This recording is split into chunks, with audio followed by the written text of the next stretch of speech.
Welcome to Three Skulls Tavern, a channel devoted to tabletop role-playing games by Free League Publishing.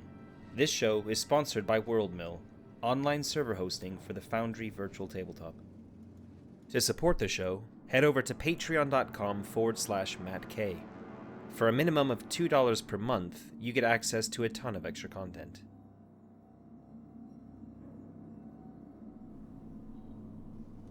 Hi, I'm Matt, and here we are for our next GM interview, our second GM interview since I've started them, this time with Ed, the GM from Alien. If you've watched our previous interview with Tony for our Coriolis campaign, it's going to be a similar format. Basically, I'm going to be talking to Ed about his previous gaming experience, his thoughts on Alien as a system, his prep for the campaign, which I'm kind of quite interested in, because I'm always interested in hearing on how people prep for campaigns. Possibly some spoiler-free teasers for the campaign, but bearing in mind that I'm a player in the campaign, I'm hoping Ed's not going to go too deep into that part of the show. 8 dies. No. And at the very end, if there are any questions from live viewers, then we turn the questions over there as well. I think we only have one live viewer at the moment, but that's cool. This is an extra show to what we usually produce, and because of that, the live invite only goes to Patreon supporters. So if you want to be involved in more of these types of shows or watch more live content beyond the Sunday streams, then you need to head over to Patreon and throw a couple of dollars my way. Do it. So, straight in, Ed, tell us a little bit about yourself, how you got into GMing. I know we've done this. It feels like I've done this with you. We've done this 4 or 5 times live. Yeah, and I've gamed with you. I've gamed with you in the flesh before I started doing any of this sort of online stuff. I vaguely recall that many years ago. So why don't you once again tell me all about your gaming pedigree? Hi. So I guess it all started years ago, back in the 80s. I think I was probably about 11 or 12, and a friend of mine, I was living in South Africa at the time, he went over to the States, and he said, "Oh, what can I get you?" And I was like, "I don't know, I'm going to get you something from America that you can't get here." And I just said, "I don't know, anything, I don't mind." And at that point, I was starting to sort of do the find your own adventure books, so I was kind of keen on that, and he kind of knew that. He went off, he came back, and he turned up with actually this. This is the actual one. This very battered red box that I ended up getting. And he kind of turned up with this and was like, "Here you go, here's a board game."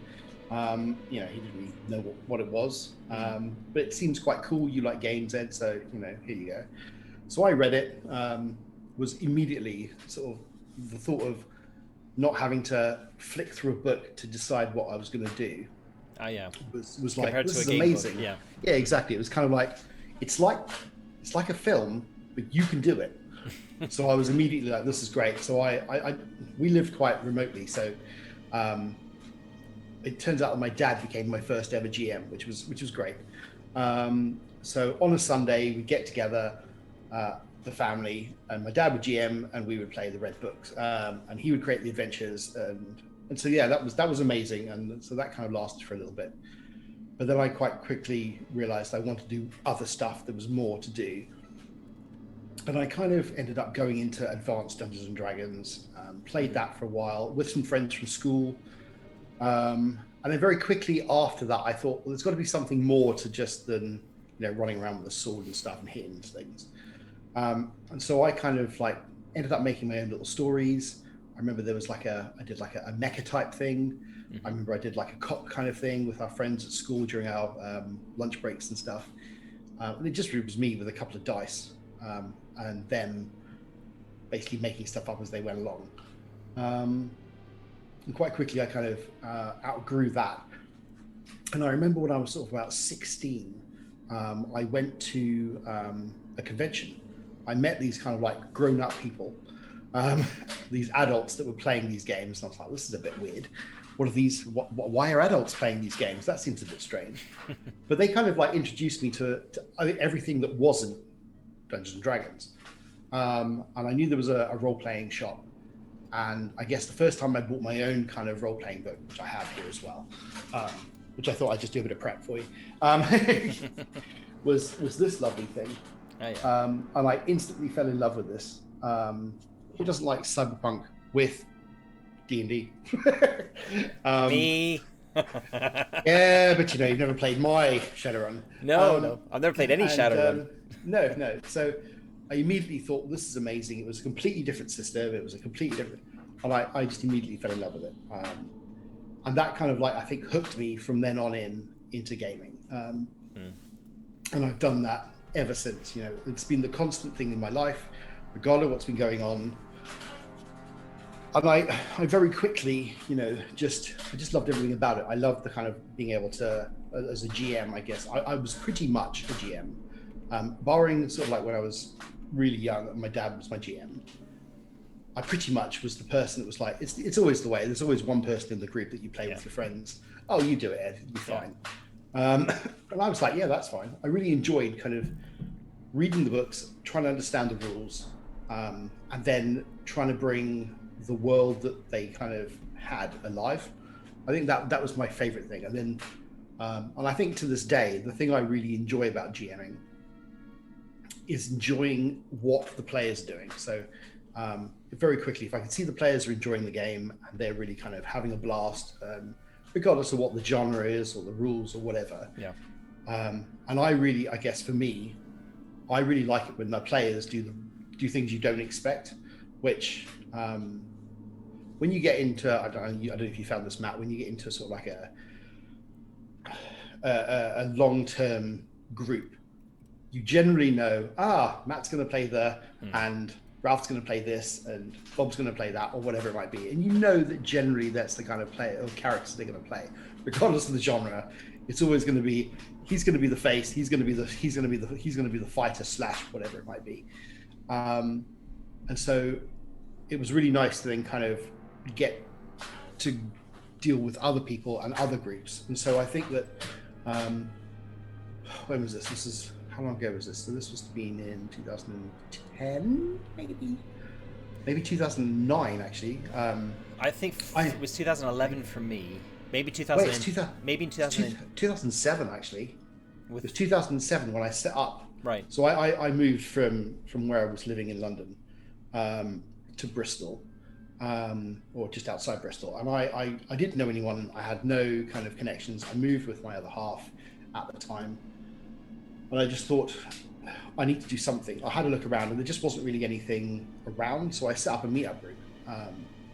And quite quickly, I just thought, if I can meet 5-10 people, happy days, that would be great. And I did. And so we started with a group again, and it was really a good way because, role players generally are like-minded. They're quite inclusive about things. They're not that kind of, they're not horrendous people, which is nice. And so I think very quickly I was oh, this is really good. And then I started organizing things, and one thing happened after another, and then we ended up with 1,500 members, which is great. I've got a very hands-off approach with that, and I've kind of just pay for the various stuff. And we were before lockdown and before COVID came onto the scene, we were kind of meeting up every now and then. Okay. But up until then, that's I guess where we met you, because you kind of came and joined our group. Yeah. And so that was really nice to actually play with different people. And then again, once you'd kind of set up your stuff that you were doing, to be able to then, because before, up until Matt even kind of contacted me, I'd never streamed games. I'd never played online. I think that's a lie. I think I played Vampire online before I did anything with you, Matt. And it was all right, but it was, it wasn't to the same professional standards we have here. But I hadn't really kind of done anything like that. But then as soon as you kind of got me hooked, that was it turns out. So I kind of ended up doing that. And I can't believe it's been, almost 30 years since I've been doing it. So, in fact, longer than that, 32, 33 years, I would imagine. That this has been my hobby for such a long time. and I love it. It's just, it's a great way of meeting people, and that's the cool thing that I like. Yeah. There is definitely, when it's not COVID, there is definitely that thing about sitting around the table. You're all mutually trying to tell a story. You're all kind of, generally, even if you don't know the people, you very quickly get to know who they are just by when they're role playing and the kind of people they're playing. And that just kind of goes on to a social aspect, which I really enjoy. And again, it's all about telling the stories for me. I really enjoy that. So I guess that's kind of like my role playing history. And I guess that takes us to Three Skulls, where, like you, I went into my local gaming store and saw Mutant Year Zero, and I think I was making a decision of getting Mutant Year Zero or something else. But there was something about Mutant Year Zero I just flicked through and I thought, yeah, I like this. This seems quite nice. And I think that back in the day, I really liked really massively crunchy systems. I mean, Shadowrun. But then I think as I've got older, I really like the slightly rules light version of things. I think purely because my brain can't take any more information in. So when I found Year Zero, I was like, oh, this is amazing. But let's try this. And it took a while to eventually get my group to kind of come around to the notion of, or at least my regular group to come around to the notion of that. And very quickly, it was like, oh, this is a good stable. And then joining you, that was it. Now I seem to have a whole shelf of Year Zero engine games. So I think I need to get some shares in Free League. I think we should all do. I think that should be I think we missed that train a little bit, right? With the One Ring. Yeah. Mine with Alien, actually. I think Alien's when it was the big bombshell. Like, that's a massive IP to get. Yeah, and I think, starting that, and then I guess probably very recently, thanks to you again, I got to work with Twilight 2000, and we got to kind of do some work around that, do some play testing, I guess, or at least showcase the new rules, the work in progress rules. Which, as a massive fan of the old systems, and it was the game that I used to play with my friends, I loved it. To be able to say, oh, I've actually contributed something to like the fourth edition is really nice. And again, that's thanks to you and to Tomas and the rest of them that allowed us to do that. So I guess I'm very kind of proud of that little snippet of fact that I had a little bit of something to do with it. So hopefully we're going to have our names in print in the final book. I haven't checked the latest. So it does say that we have honorable mentions apparently. Okay. Yeah. So I mean, they did say that, so I'm just hoping it makes its print. Yeah. So Tomas, if you're watching this, sort it out. So I guess that's really kind of me. I mean, cool. I guess that's a fair it's a fair assumption. I guess the question I've got for you is, you obviously, when you were younger and you were starting off and you branched away from playing with your family, you were the always GM. The forever GM. Yeah. When, like, nowadays, what's your split between being a player and being a GM? Are you still mostly GMing? Yes. Okay. Probably 80% GMing. Okay. Maybe more than that. And then the only time I played is with you. Forbidden Lands. Generally, yeah. So you're my GM, and I've occasionally played with my home group. And it'll usually be one-off. It'll be sort of like a Halloween special where one of my other players will run something, or one of them will kind of like give me a bit of a break to kind of, because the problem I have is playing a long campaign with me. So I know there's a lot of GMs and players that like I've been playing the same character for the last 15 years, and it's like this long for this massive campaign. I get really antsy, so I like to switch between games. So I guess like the way we do it, or the way you've been doing it, is where you kind of get like a season out of the way and then you do something different. I think because I get bored, I just kind of want to try something different. Or worst case scenario, I buy a new book and then I'm like, oh man, I really want to play that. And they're like, right, okay. So then my player groups usually go, Ed's got a new book, right? Guess we'll start look at winding this down and start something else, and then we'll do another one. The new shiny. So I guess, yeah, if there was one thing that I had a flaw with, yeah, it's the kind of switching around. But majority of the time I'm a GM, and I'm really happy with that. Yeah. I don't know what you think, but I think for me, I keep inviting you back, so clearly. Yeah, well, I'm obviously doing something right. But I mean, as a player, when I play, I generally try to take a back seat. Maybe because as a GM, you're always chatting and waffling on. So sometimes it's quite nice to kind of just, have a back seat and then just let the others play, and then you can kind of join in. I don't know. Although sometimes I find that if things aren't going the right way, then I kind of want to butt in. Yeah. Okay. But yeah, cool. Yeah. It's interesting. I'm my home group which is also in Bristol, is almost completely made up of GMs. So, we're just constantly passing the torch around. We have to do short campaigns because it's kind of not fair.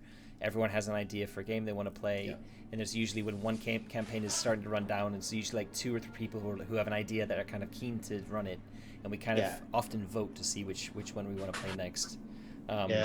So that's but yeah, because of Mud and Blood, and also actually Mud and Blood, I do a lot of GMing through with them with that show, and here I've deliberately set it up so that I'm not GMing all the time because they would just kill me.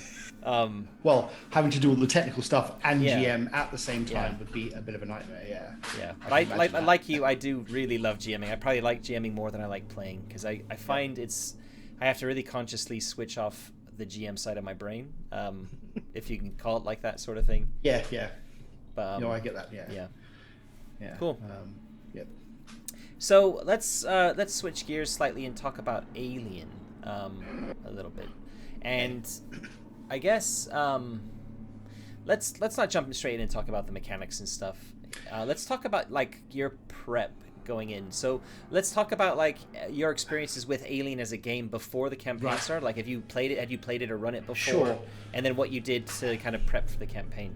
So the player we have in Alien at the moment, Habib, who is a lifelong friend of mine, we used to play the old Alien role-playing game, which is crazily deadly. You have to create at least 5 or 6 characters per player because they all die. It's just it's crazy. And that was my very first kind of experience with the Alien role-playing game. And I guess the cinematic game kind of in the latest Alien game really does kind of match that, because you do feel that when you're playing the cinematic version of it, you're going to die pretty much. Unless you're extremely lucky or you've run like hell, or probably both. So I think that does kind of match with it. So I was a big fan of the actual films, of the comic books, of some of the novels. So when I saw that Free League were bringing it out, I was just like, oh, I'll be getting that. And I think the Alien is the first one that I kind of really did a proper backer on it, not a backer, a pre-order of it. I was like, yeah, I'll go all in with everything. And I was really pleasantly surprised, thinking, how are they going to use? Because at that point, my thing was, how are they going to use Mutiny Zero to make an Alien game? And I guess Forbidden Lands had come out by that point. So it's like, well, how are they going to do that with Alien? Well, we're interested to see. And again, I was really, really impressed by it. Without even talking about the mechanics of it, just the feeling, the look. Ta-da. Yeah. It's a gorgeous book, isn't it? It's amazing. And that artwork. The artwork is amazing. It's just really evocative, because so years ago, one of my old players, a friend of mine called Joe, through the years we'd obviously been playing the Shadowrun game, and then as the different editions came along, the art got progressively crap.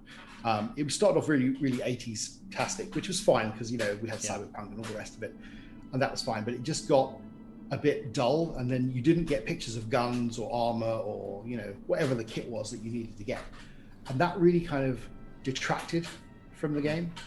And so for me anyway, when I get a role-playing book, I want to see all that stuff. I want to see pictures of people struggling through a vessel being chased by an alien, and this is what it does. Yeah. The artwork is amazing. The layout is amazing. Obviously, they got Andy Gasker to do all the stuff for it, and obviously he knows his stuff. Yeah. So having that kind of knowledge to put into it, and obviously getting backing from the studios, definitely you can just see that it's just an amazing package. Yeah, and I love it. I mean, I was itching to play it when I got the book, and obviously as we had that conversation, well, yeah, I'd like to do an alien campaign. That'd be quite nice. All right, Ed. Yeah. Fair enough. I'm going to hold you to that. Oh, soon. Okay. Right. Okay.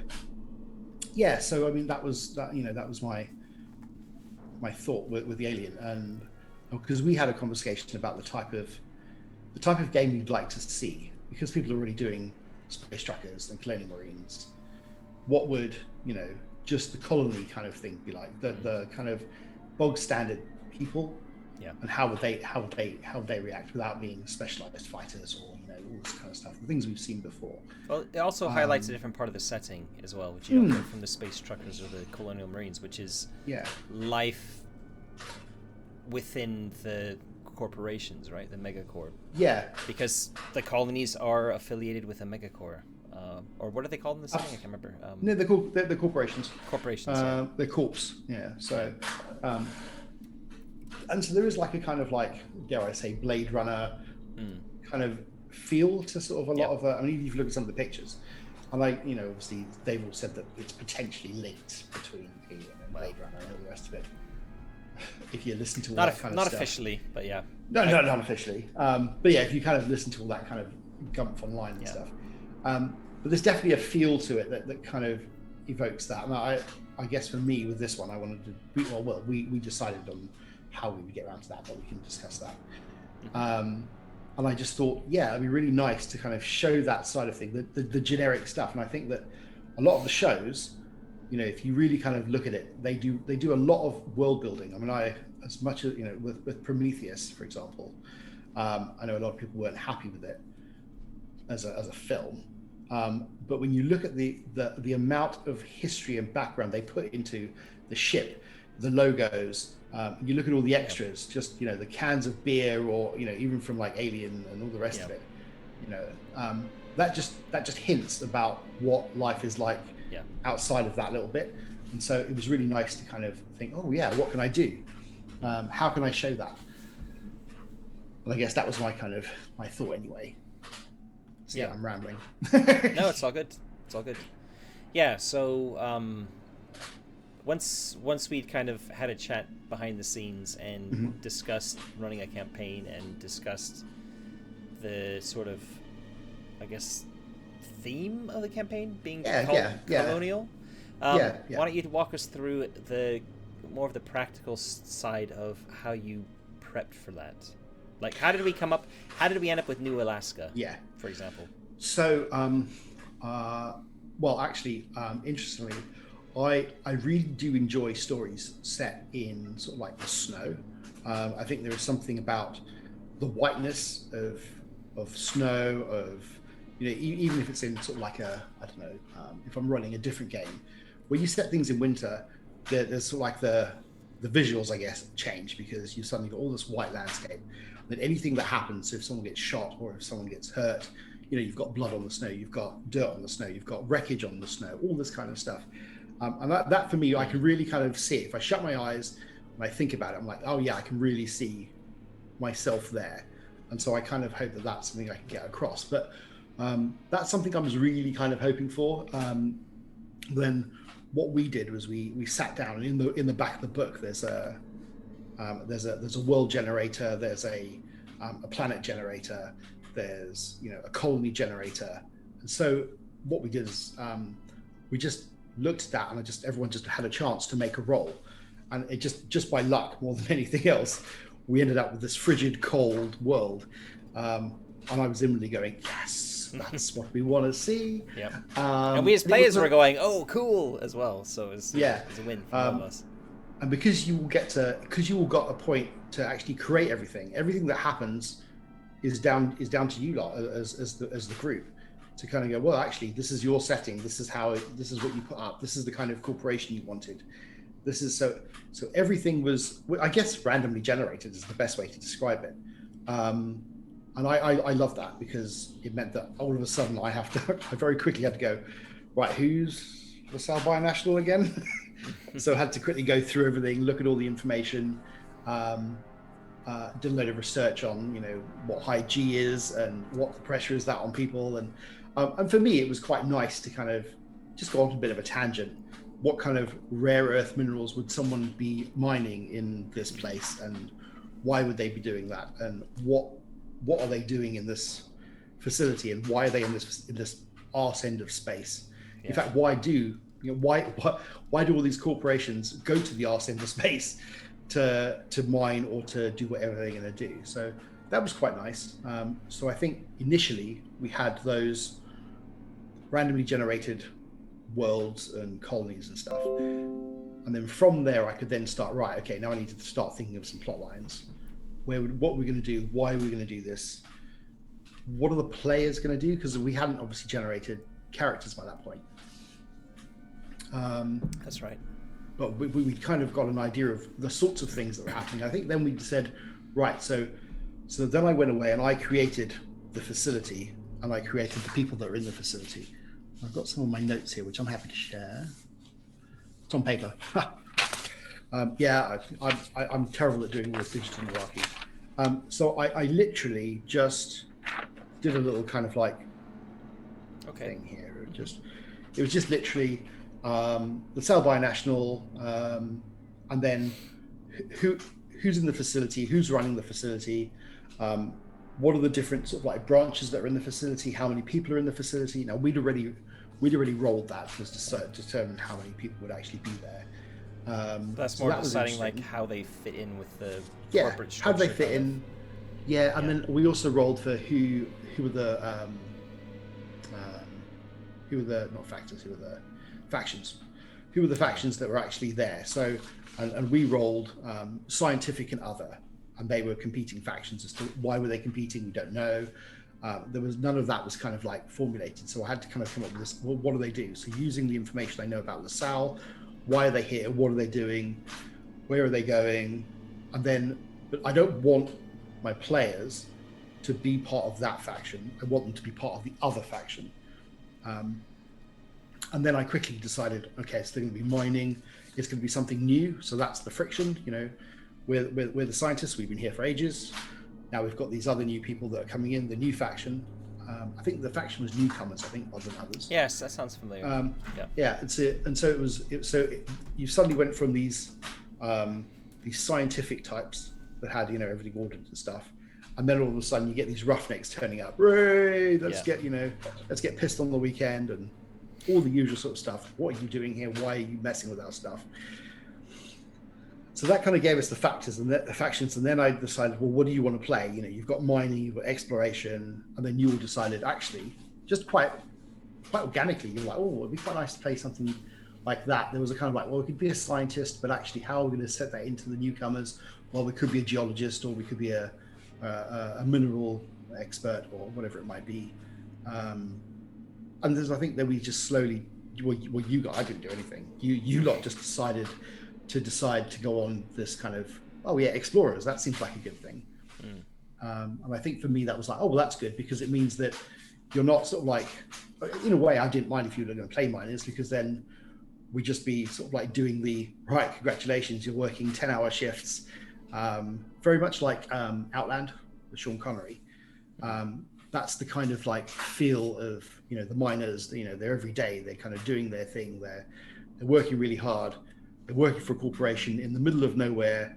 It takes, 6 months to get there. They're contracted for a further 8 months. So they're actually spending almost 2 years away from their families for money, which presumably isn't a huge amount of money in the grand scheme of things.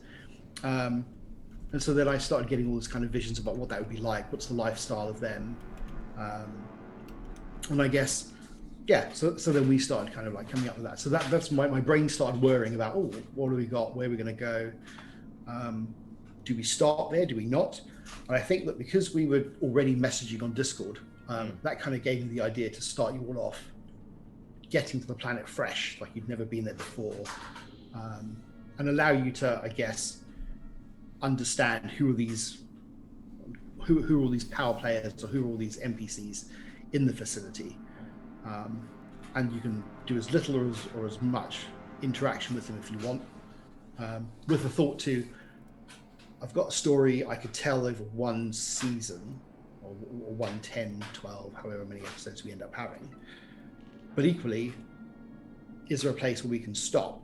And then if we were to do another one, can we pick it up straight again and still have you there? That's, of course, if you all survive and you don't all die horribly. So I guess does that make sense? Yeah. So basically, big sandbox. Yeah. I'm very. I mean, you've played my games before. I don't particularly like prescriptive games where I railroad players in any direction.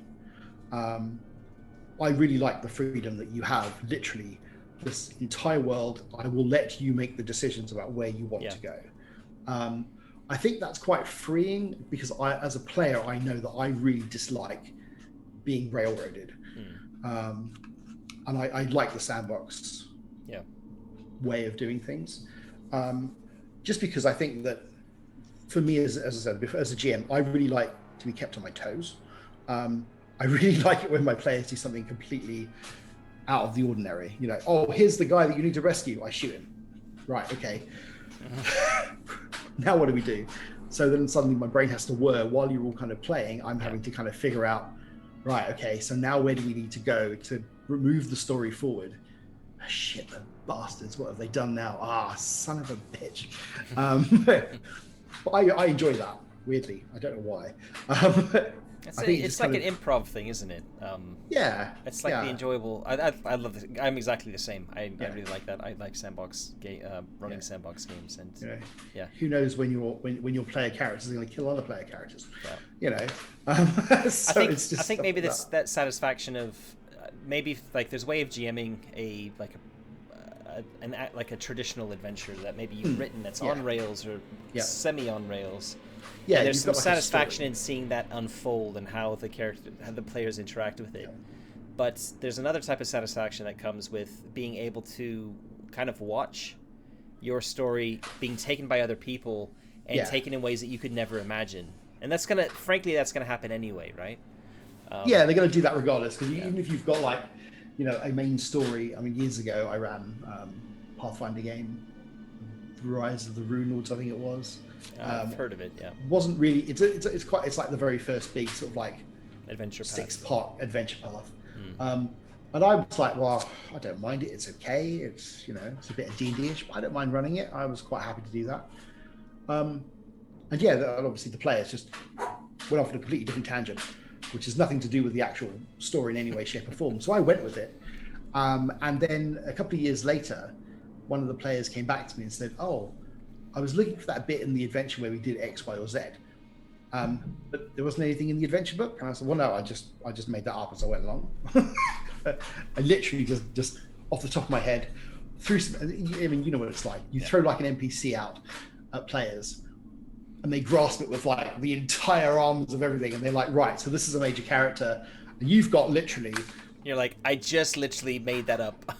Bill... Pulled it out of my arse. Yeah. Bill, you might think, Bill's an archer from somewhere. And that's about as much information. He's just there randomly. And that's it. They're going down this conversation. They want to basically, and they just completely abandon the story and everything else because they want to help Bill rescue his wife or whatever it is. And you're just like, all right. And then you end up with like 5 sessions later, they're still on this track and you're like, all right. Yeah. But you know what? They have an amazing amount of fun doing all that. Yeah. And then they come back on track. And then when later on, I mean, I learned this from a GM I had. One of the few times I ever had like a long spiel of running, and that was for Warhammer Fantasy. and that was for first edition. And I think I probably played for about 6.5 months in a campaign, and it was the big Enemy main Within? campaign, yeah. And again, we just went off like on random tangents. But when years again later on, when I went to run it, I realized that all the stuff that we did isn't even in the books or in the adventure, and I just thought, yeah, that's it. You know, this is the way you should be able to do this, and have just as much enjoyment playing something that isn't actually in the story, and it should feel like it is part of it. And I think I guess that's a way of measuring how much fun the group has. I guess for me, I quite like it because it's not about me, it's about you as players. That's that. Cool. I mean, so I mean, as far as prep is concerned, it's quite minimal, but I mean, I've got a lot of notes and stuff of who's who and what's what, and I mean, this is a question from JP in the chat as well. Yeah, sure. Was how long did it take you to pull the prep together for the session? We can break that into like for the campaign and for the session. And he goes on to say it sounds like a lot of GM work. Right. So it's not a lot of work. I can tell you that the previous session, so session 3, I did about 4.5 minutes worth of prep. Okay. Outside of Foundry maps. Outside of no, in fact, even with Foundry, because Tony I was going to use a map. Oh yeah, we didn't in the end. And we didn't use a map because we weren't sure what was going to happen. I thought, to hell with it. I'd had a busy week, and I literally thought, right. Wow. Okay. What's going to do this? Where do we go? Right. I know. I already had like an idea of something was going to happen. Didn't know what it was going to be, and I already had like a story, but way back when, like from session 1 of what something might happen. But it wasn't set in stone. It was all depending on what you all did. And then I thought, well, there's that little kernel of information that I need. And then I just left it for you guys. And I was like, right, well, whatever happens, we'll see what happens. Because you could have decided to stop in the remote mining station and spend 3 sessions exploring the deep, dark cavern. Who knows what that is? Or, you know, you could have decided to go for a picnic with the other team. Who knows? You know, you could have done anything. And so, my prep for that was really minimal. The prep for the kind of campaign, I don't know, probably a couple of hours, maybe. Okay. You know, after we'd done all the world building. After you'd done all the world building, I probably had a couple of hours. If you were to take it all sort of like together, and then each session I do a little bit. I mean, it's not massive. I mean, probably most of my prep is in my brain when I'm either having a shower or I'm kind of, you know, doing something that doesn't require my brain power. And when my brain goes somewhere else, and I go, or if I before, if I was traveling to and from work on a bus or something like that, a good place to kind of think about things. You could also see people on the bus or outside. I've got a character for that person, that weird person that's sitting at the bus stop. Excellent. That's going to be an NPC at some point in my game or whatever. So, I think for me, the prep is fairly light, unless people do less prep than me, and I think maybe I am doing more prep than I ever thought I would do. I think if you're doing under an hour of prep for a session, I would class that as relatively lightweight. Okay. If you're doing less than half an hour of prep for a session, I would consider that extremely lightweight prep. So wing it. That's the I think if you've got your story arc, I think if you've got like a theme and a story arc, then as long as you know vaguely where you're going to go. And the other thing is with the streaming stuff, it's a little bit more complicated because you have to kind of get the right pacing. Yeah. Because you've only got set.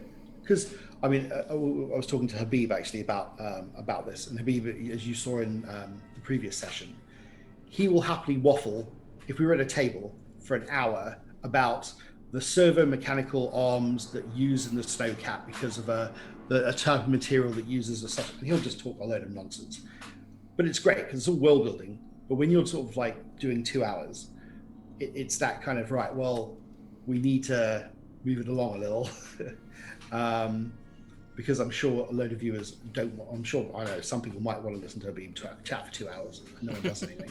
um, but yeah, so it's just trying to get that. And I found that when we did Cold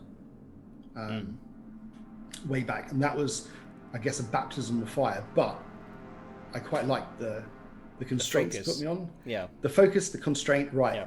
And also it means you don't have to worry so much about the small minutiae of rules, because like you know, if there is a rule that kind of gets overlooked, we discuss it at the next session, or we talk enough about the rules to kind of explain how they work. Yeah. I think you said this in your other Patreon one, about something like Foundry, or with Roll20, or GTOV, all those others. I think as a GM, you get kind of you get sucked into maps, put everything right, and I think that is where all your time sink goes. Yeah. Does it make it look pretty? Is it already nice? I think that partly is also to do with streaming. For sure, but it's also really easy to do a stream theater of the mind. Yes, very easy. Which is what I wanted to do with the previous session. Yeah. Partly because, you know, of a lack of doing the prep, but also with the conversation, we don't know what was going to happen.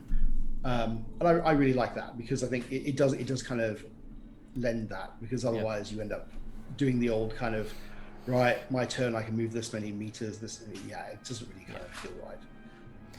That's cool. And it's not really my kind of GMing, I think.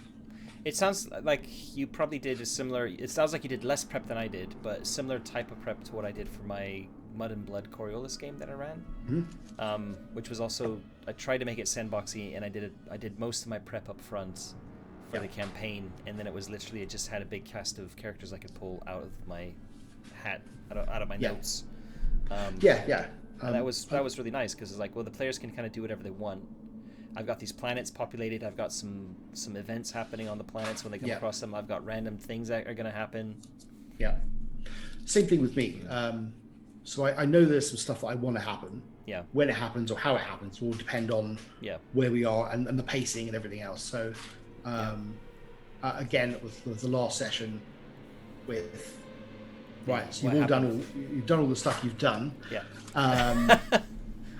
In case anyone's listening to this and not seeing that, and then something big happens. Right. Okay. So this is what you're going to do. Right. So for me, it was the visuals. And then how do I get those visuals into, and how do I discuss that with the group, and how will the players react? Because equally, if the players decide not to do anything, then I'm equally happy to kill them. So, but you know, so yeah, I guess that makes make sense? Yeah. Cool. Moving on to beer. Yeah, no problem. What are your thoughts on? I mean, we've talked a little bit about the Alien system already. Yeah. What are your thoughts around Alien in terms of like GM support specifically? Because I've not run anything. I've not run an Alien. I've not looked in the GM section. I've not looked in the bestiary. Okay. Because when I got it, I played the one shot of Chariot of the Gods. Sure. And then I knew that you were running something, so I was like, okay, I don't really want to look too far into the back of the book, because I don't want to spoil anything for myself. So I haven't even looked at the GM chapter. Okay. So how does the game support the this campaign basically? Right. So other than the stuff you've mentioned with the collaborative world building stuff.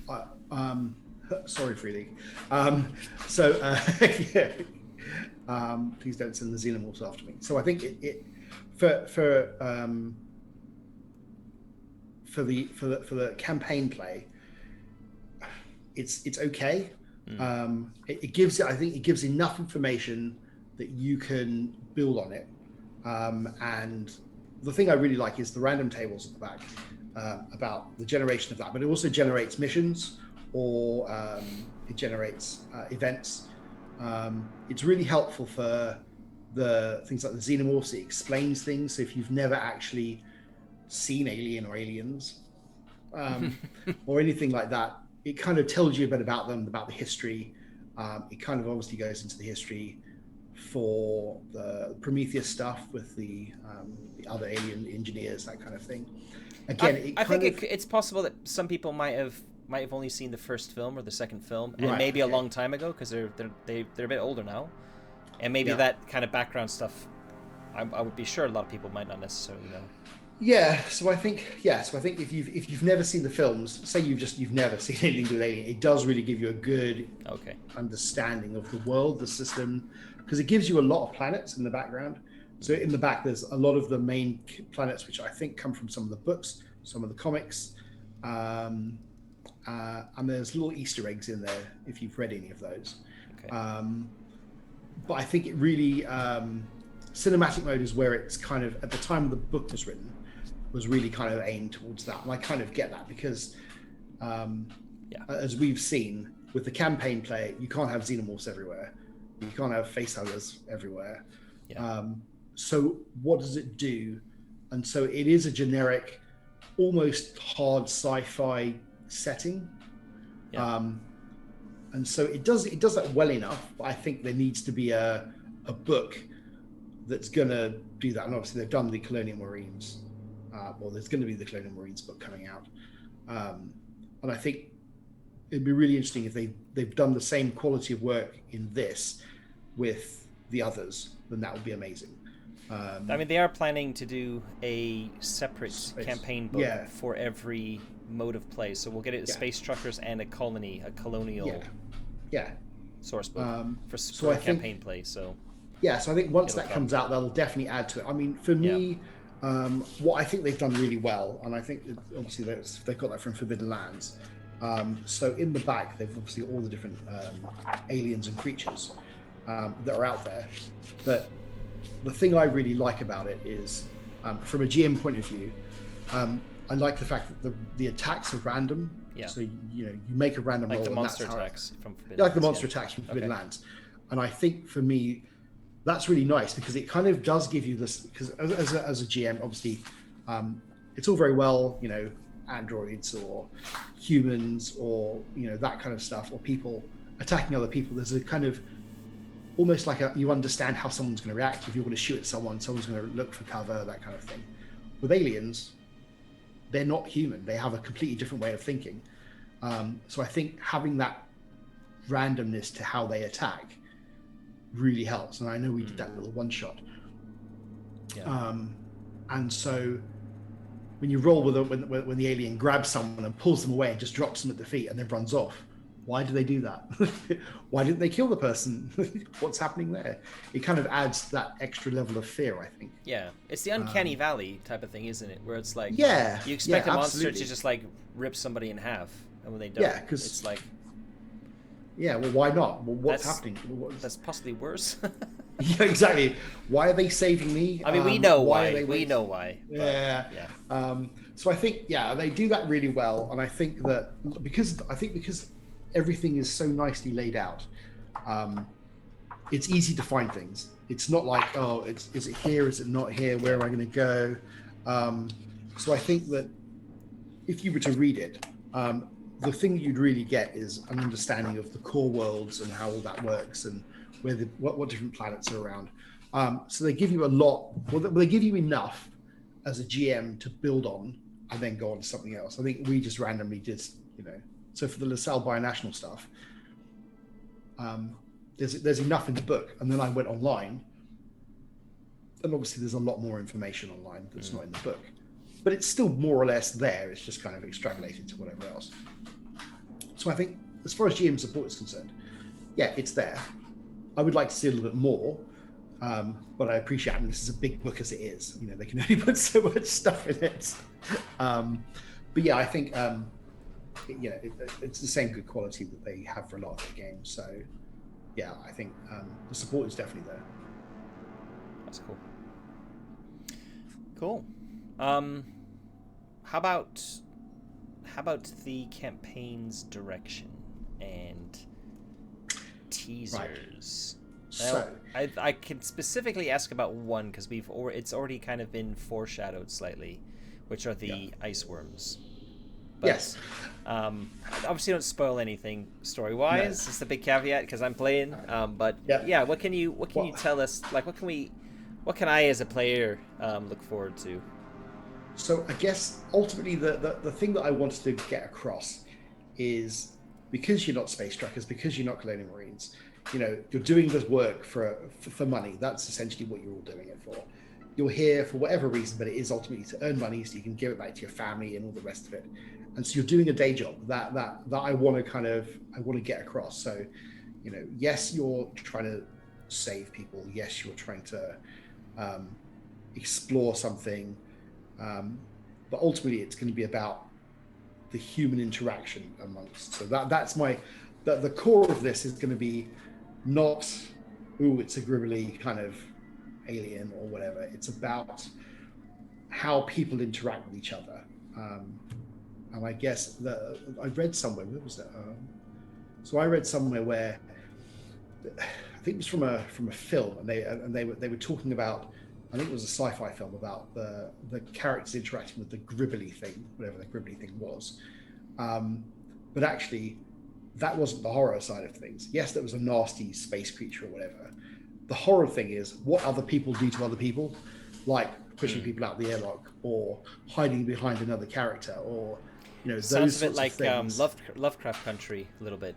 Yeah. So it's I've seen a few of those. So it's basically telling that story, but this story is sort of like I guess it's average Joes trying to deal with something extraordinary while still trying to do their job, I guess, and being mixed up in all that. So I guess what I want to get to is, as a teaser, I guess, is once we've got the first half of this part of the first session out of the way, and we've got some information to take back to the facility, then there's another surprise in store. That makes sense. So I guess some teasers a nice around surprise, right? What's that? A nice surprise, I'm hoping. Of course, yeah. It's birthday, hooray! I think it belongs to. Hey, Rise!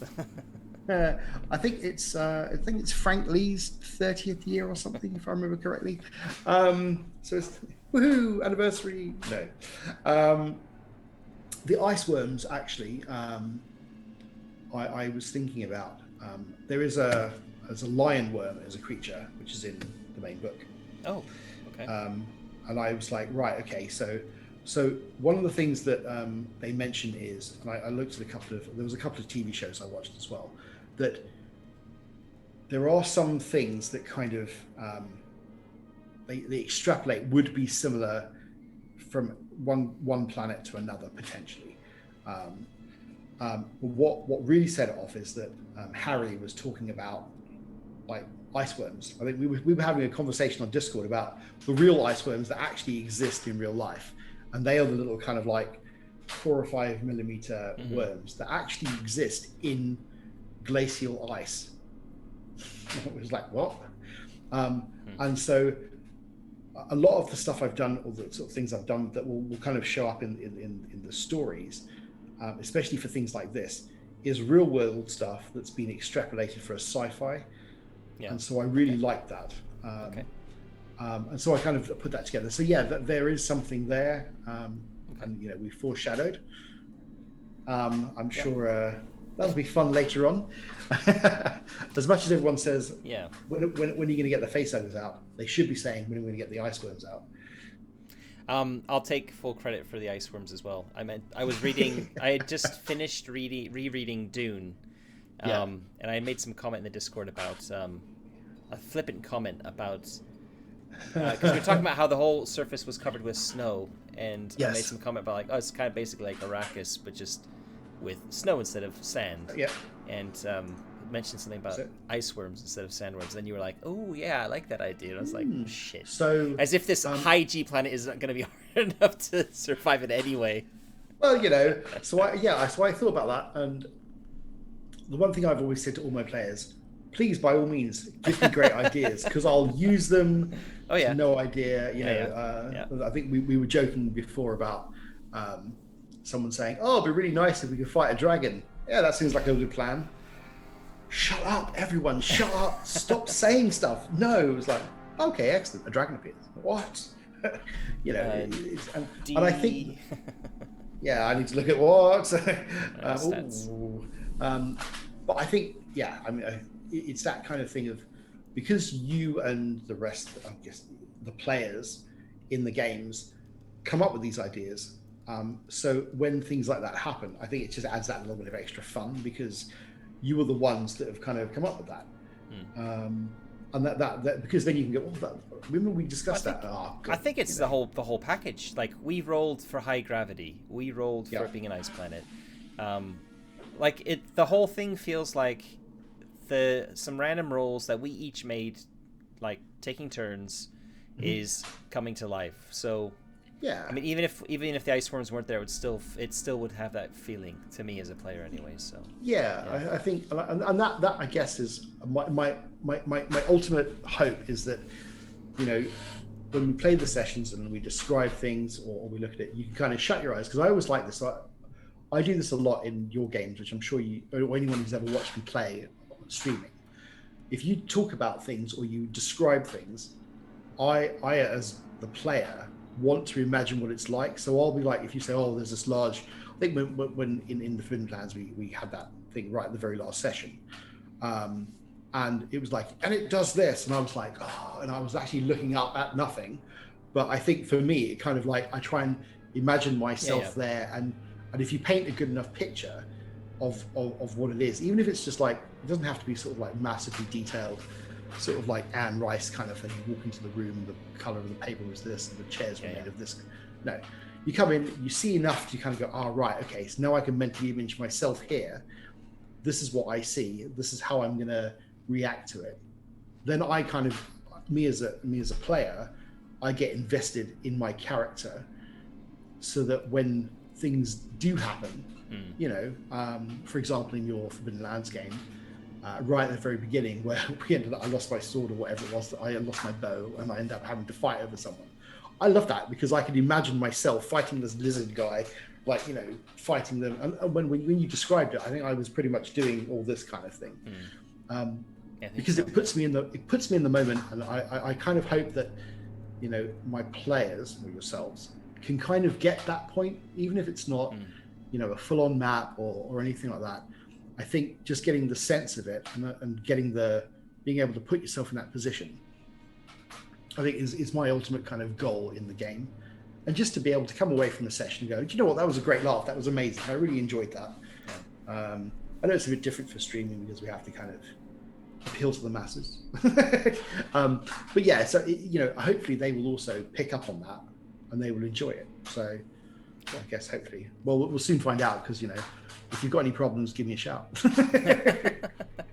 Oh. Cool. Yeah. So, but yeah, I really do enjoy it. I really like Alien. I really like Free League stuff. So let it continue on, please. I've got the Twilight 2000 package coming, and I've got the One Ring second edition coming as well, and I've got the Simba Room new stuff coming. So yeah, I'm buying everything freely. Join the club. Yep. I'm so broke. Yeah, I was even tempted by 5th edition of Simba Room. But I'm not. Yeah, I mean, I've got all the normal Simba Room games. I've GM'd a lot of the. I mean, I know you're also, you've GM'd and you're still GMing. The official Throne of Thorns campaign. 3rd year campaign, yeah. Yeah, but it's more. It hasn't actually gone live yet, but I've recorded a short interview with Matthias about the starter set for Simba Room, which Okay, yeah. I'll be doing an unboxing video on this channel once I eventually have time to get around to like recording it. Yeah. And he said after we'd done the interview, he said to me that he was quite interested to hear what Liam and I, Liam being the my co-host on Mud and Blood, on what Liam and I thought of the 5th edition. And I very much was like, I'm not sure you want to hear what our thoughts would be. It's like, no. I know that you both hate 5th edition, so I am would really like to hear your thoughts on like what the changes we've made to it. So he kind of got me curious. Like, he knows we hate it, yet he still wants to hear our thoughts. And I might have to do it at least through Mud and Blood. But being a massive fan of it, I know we're kind of veering off of Alien here. Yeah. You know, I got the 5th edition game. And to be fair, it's way better than the previous edition. D&D, you mean? D&D. Oh, yeah.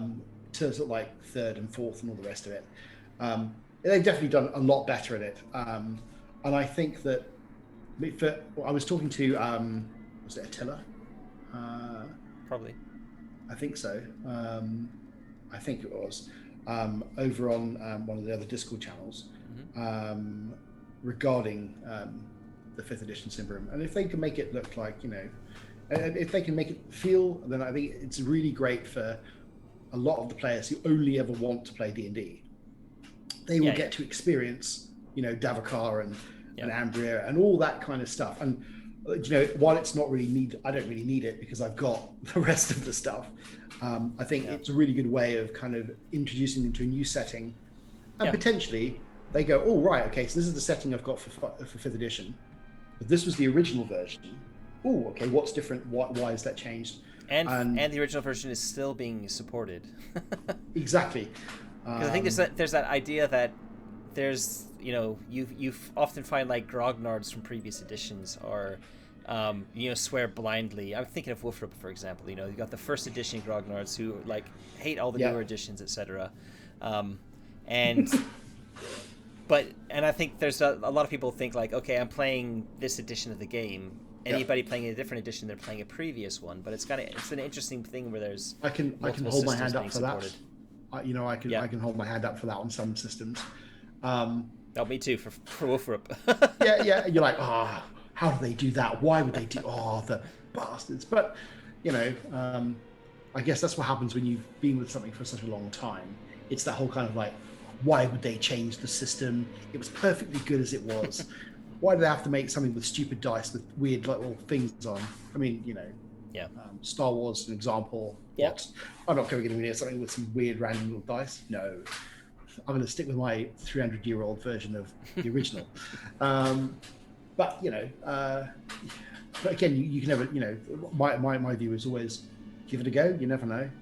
I mean, the thing is, you can always play the old editions too. Yeah, exactly. There's nothing stopping you getting the books out. It's not like just because they're not making new books for it. Yeah. So. Oh no, we're on 5th edition for D&D or whatever. Yeah. Well, I could get my AD&D 1st edition stuff out. There's nothing to stop me from playing it and running it. It's not like, well, all the You've others got permission. Have mysteriously disappeared. You've got permission to photocopy the character sheets in the back of the book, after all. Indeed. JP mentions in the chat as well, Adventures in Middle-earth 5th edition version of The One Ring is really good too, and a harder edition of D&D. I've not looked. I don't own. I've played The One Ring, and I quite like The One Ring. So again, it was one of these things where, for me, it was kind of like, I'm not into 5th edition, and I like the edition that they've already made.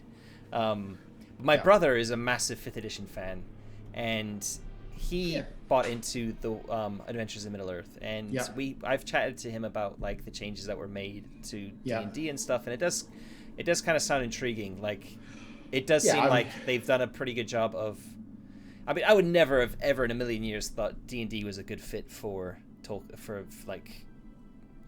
Middle Earth stories. Yeah, no, I know what you mean. It's not super heroic like epic fantasy like D&D.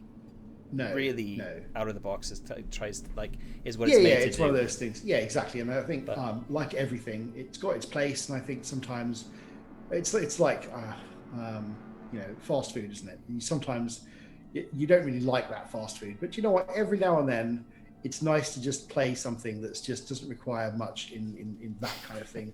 I just want to like run around, smack things with a sword, roll a d20 or two, And feel like a badass. Yeah. yeah, exactly. Even at sort of like low levels, you know, and that's fine. You know, I think that's definitely got a place, and I think that sometimes you just want to mess around as a group of halflings doing something or whatever it might be. Yeah, that's for Liam.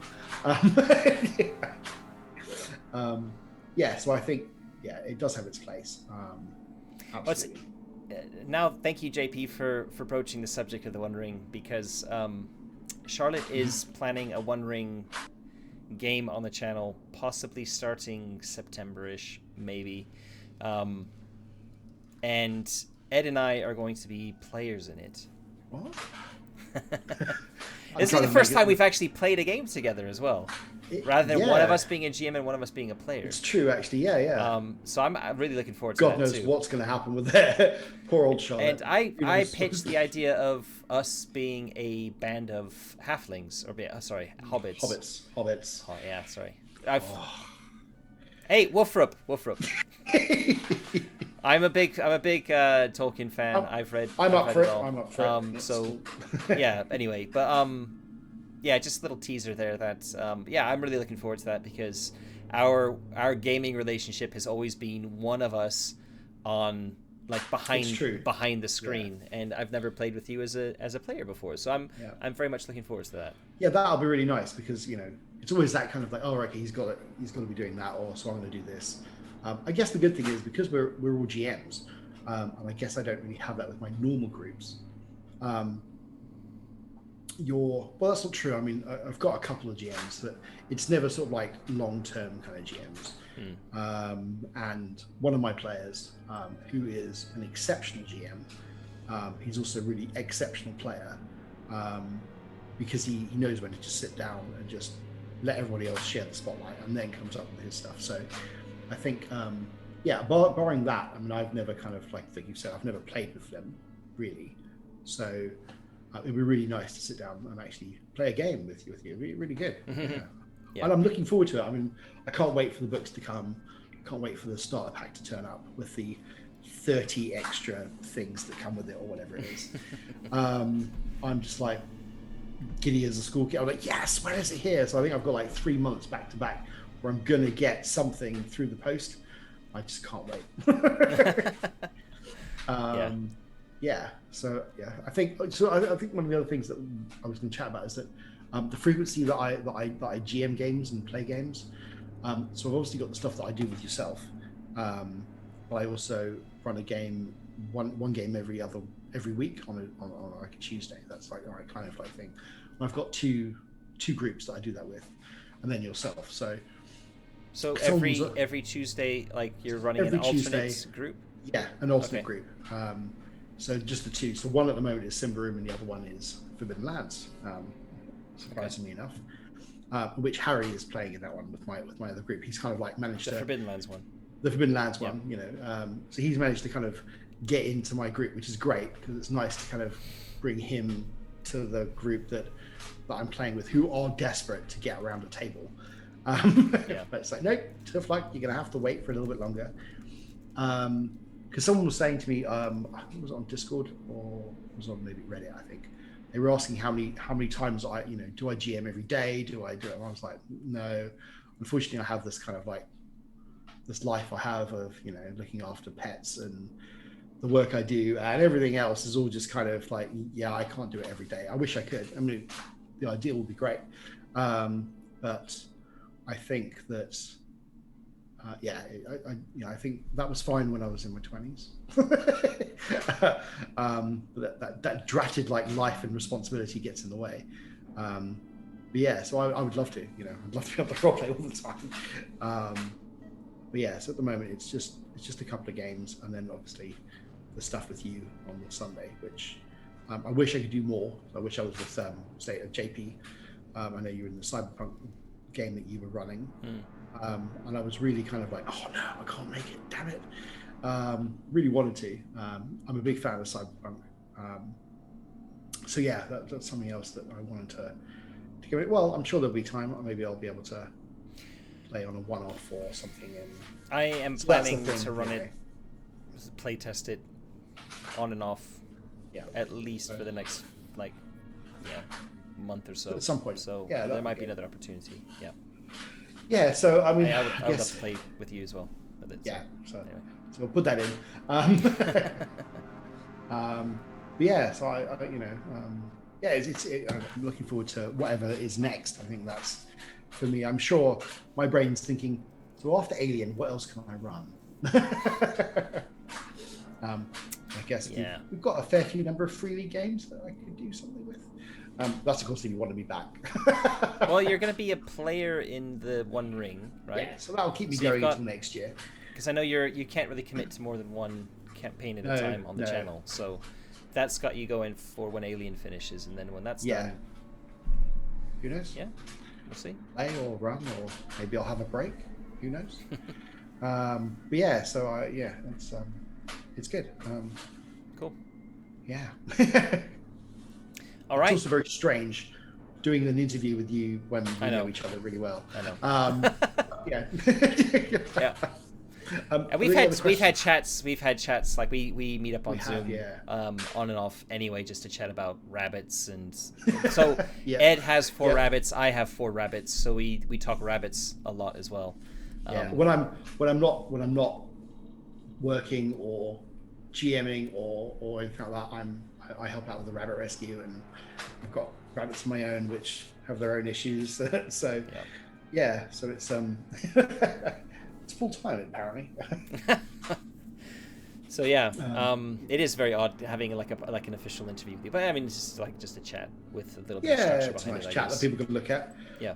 I guess if people have any questions for me, I'm not like I know on our streams you put my Twitter handle and stuff, which is fine. I hardly ever use Twitter. If I do, it's usually to say, hey, I'm playing the next game of Alien, I'm running this, if I can remember. So if people do want to talk to me, I'm always happy to chat to them on Discord. And I have, on multiple times, people are kind of like chatting me about stuff. I always find it very weird that people are interested in my view on games, which I guess you've been GMing for a long time, so I think people ask me a lot as well. I think maybe it's a bit different because I'm broadcasting things, and like Mud and Blood, there's a lot of GMing episodes that we do and stuff. But it's just like GMing is a skill that the more you do it, the better you get at it. So yeah, I think people who want to GM, I think for me it's just really enjoyable. I think people who want to GM and they want to kind of like look. I think for me the thing for GMing is doing it for the players, because I know there are those GMs that are kind of like, well, I'm against the players and all that kind of stuff. It's like, no, don't do that. And I think that, for me, it's just being able to kind of, because someone was saying to me, well, someone doesn't like your game. I was like, well, that's fine. People are free to not play. And equally, if the rest of the players turn around and said, no, Ed, because I've got some really cool games that I love that I've never, ever really got to play. And I've gone, oh, let's play this game. And they'll go, no, you don't want to play that. Right, I'll find a group at some point, No, you won't. It's like, no, I won't. But you gotta stop. You gotta stop buying games to play one of those ones. I don't think I can, Matt. I don't think I can. You and me both. Can't. And the more, well, I mean, interesting enough, the last games that I've bought have all been Free League games. The game before a Free League game that I bought was Conan 2D20. Okay. When it first came out. Okay. I buy a shit ton of books. Yeah, well, you can say it's for your work. That's what I tell my wife. Yeah, she won't be watching this video. I can say that safely. Yeah, it's fine. Mine will, and she'll be going, really? I'm like, well, but she lets me, so it's okay. JP's in the same boat in the chat as well. Yeah. But I think the good thing is that I look at my books and I just think, you know what? I've read all these. They brought me, even if I haven't played, I don't know, Spycraft, for example, like the 3.5 edition or whatever it was. Do you know what? I've read it. It's been really good fun. It was a really nice setting to look at, and I've used some stuff from that in other things. I think that's the key. Well, I really enjoyed it. It was great. Yeah. I think with role playing games, that's kind of key, isn't it? At least for those of us who collect a lot of books or games, is that if you don't actually run the game as written, but if you're using content from it, then you're getting some use out of it, I think. Absolutely. I think that's great. I think, I mean, I can only imagine you probably got 50 billion books more than I have. No, I've seen your library, Ed. I'm not there yet. I probably have more. I probably have more systems than you do, but you've definitely got more books than I do. Yeah, I have a problem. Someone help me, please. So I think that for me is if you're in a group, and I think for me, if someone has got to say, do you know what, I'm going to GM, and I think it needs to be something someone has to do it and go, do you know, I'm going to enjoy this. If you're not enjoying GMing, you shouldn't GM. I think that definitely shows. It might be, I think, if in the initial stage when you're kind of like, I'm unsure about what I'm doing, that's different to, oh my God, I have to like run this game and I have no idea what I'm doing and I hate it, it's terrible. Then I'm sure somebody else might be thinking, oh, I might want to run something. Well, I think that although your group is quite good because everyone takes turns, and that's quite good because then you can get an idea of different. Because this is the other thing is that I found there are some genres that I'm terrible at running, you know, or there are some games that I would love to be really good at running, but I realized quite quickly when you do start running a game that it's like, yeah, do you know what? I can't evoke the right sense or the right feeling or the system or whatever it is. And you just go, right, well, I shouldn't have bought those books for it then. And I think that for me is, I think, probably why you've got more systems. It's purely the Mud and Blood angle. Partly that, but I think also I'm getting to the point now in my old age where I'm just thinking, learn another system. It took me ages to get through the 2D10 Conan book. I was like, this is so different to everything else. Oh man. Which, you know, it's great. But I think my brain was just like overloaded with stuff, and I think it's depending on where you are, it's not written particularly clearly either. There was a lot of chatter in Mud and Blood about this a few weeks ago. Pulling out passages from the book where it's just, what is this actually saying? Terms for terms' sake, and like 6 different mechanical terms in one paragraph in the space of like 4 sentences, and it's just like, I'm glad it wasn't me then. Your brain melts when you're reading it. Like, what the hell is this trying to say? And like the amount, it was around trauma or something, like the various different types of trauma. Anyway. So no, I think I'm really enjoying what I'm doing now, and I just wanted to say thank you, you know, to yourself, really. I know I've done it all the time. I just love playing. I just love playing games with you, Ed, so that's cool. My pleasure. I'm happy to do it for as long as you want me to. Cool. So is there anyone else in the chat? Is it JP? Anybody else? If anybody else is in the chat, nobody's been chatting, so yeah. Cool. Well, you know, I mean, how much more do you want to eke out of me? I think this is good. I wanted to do 30 to 60 minutes, so we're over that now. Okay. Well, we kind of messed up the first 10 minutes, so we'll call it that. It was like, I think 2 minutes, but yeah. all good. So yeah, thanks very much, Ed, for chatting about stuff. Hopefully, always happy. Hopefully, you watching this right now, if you've watched it to the end, have gotten some kind of insight behind the campaign a little bit in terms of like how it's been put together.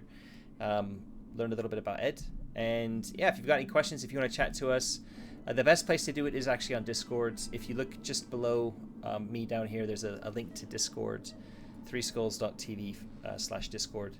I'm in there far too often. Ed's in there to chat to. Yep. All the cast are in there as well. So yeah, it's the best place to find us. But there's also a Twitter link down below for the channel. I'll put Ed's Twitter handle into the show notes as well if you want to look him up, even though he's just said he doesn't use Twitter very much.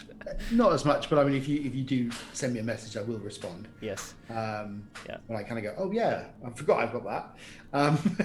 Yeah. Yeah, Discord is the best place. Just send me a personal Yeah. message or give me a shout out on the Discord channel, and I'll respond. Cool. And Facebook, we have a Facebook thing as well. Indeed, yeah. Oh. Facebook. I just had a pop-up saying we've been disconnected from the server, but I'm recording, so we'll keep going. Okay, that's fine. Thank goodness. Yeah, and we're at the end anyway. So yeah, thanks so much for watching. If you haven't already, please hit the subscribe and the like button, as that helps the channel to grow. And that's it. Become a patron. Become a patron.